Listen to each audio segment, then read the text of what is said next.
You may have seen this recipe done with a block of feta, but today we're going to be doing it with a block of tofu for a higher protein and healthier version. This is baked tofu and cherry tomato pasta, a really easy but incredibly delicious weeknight dinner. As well as the classic, I'll also show you a slightly fancier version using aubergine capers and a few other additional ingredients. So let's get cooking. Start by cutting a small bulb of garlic in half. I'm going to be using half for each of the two recipes.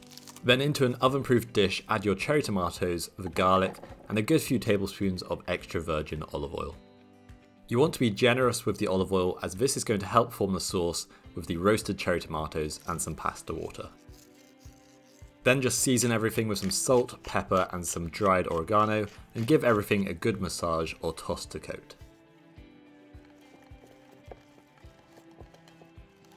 We'll then add the tofu. I'm using the type that comes in water rather than the extra firm vac-packed variety.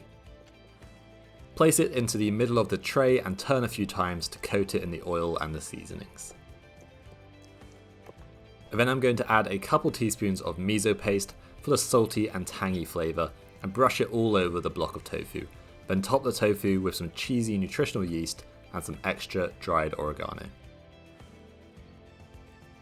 Get this into the oven that's been preheated to 200 degrees and then we'll cook the pasta. Bring a pan of salted water to a boil and we're going to cook the pasta until al dente, meaning it still has a slight bite to it. I really hate when it's overcooked and really soft. And we're also going to be keeping some of the pasta water to add into the sauce.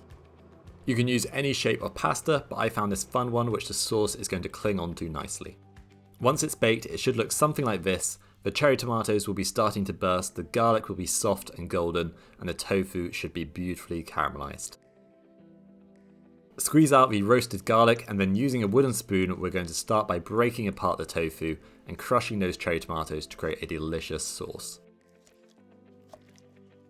Since this is a really simple recipe, getting the best quality cherry tomatoes and extra virgin olive oil is going to make a big difference to the final dish.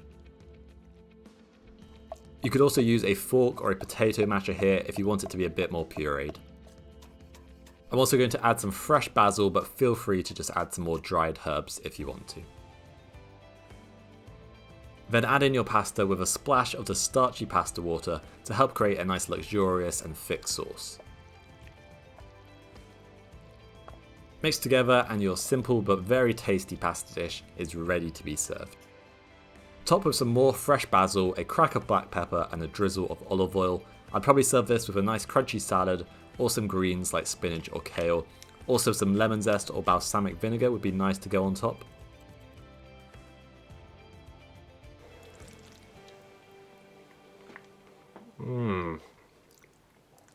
So good.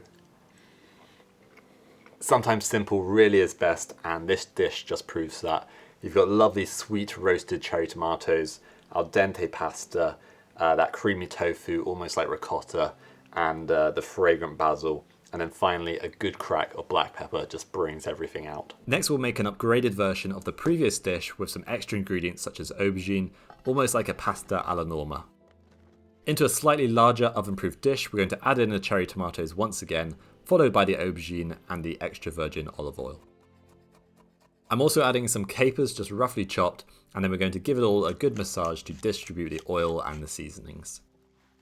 Then we're going to add about 50 ml of a dry white wine. You're welcome to leave this out if you don't want to add it. Once again, we're going to add a block of tofu for protein and also brush on that miso paste. This recipe is inspired by one that uses feta, so the miso is replicating the saltiness and the tang that feta would bring to this dish. Top with nutritional yeast, and then I almost forgot to add the very important garlic, and I'm just going to add an extra drizzle of olive oil as the aubergine will soak it up like a sponge. Roast for about 35 to 45 minutes, slightly longer this time, as we want the aubergine to really caramelize and soften. You might want to stir the aubergine and cherry tomatoes once during the cooking process. Instead of basil this time, I'm going to add some fresh and vibrant parsley. It's a little tougher than basil, so I'm going to chop it through a few more times to get it nice and fine. And then once again, just break up the tofu and crush those tomatoes to create a delicious sauce, this time with a lovely fresh and floral flavour coming from the white wine. Add in your pasta and some pasta water and just mix to combine. Then serve up and enjoy. You really can customize this recipe to your liking by adding different veggies such as courgette or fennel, or different seasonings such as chili flakes or preserved lemon, olives, and so on. The aubergine's nice and soft, and then you've got slightly more acidity coming from the white wine, which really brightens up the dish. And then a slight sort of tangy pickled flavor from the capers. Really delicious, and just a few extra ingredients. Thank you for watching as always. For more plant-based cooking inspiration, check out this video.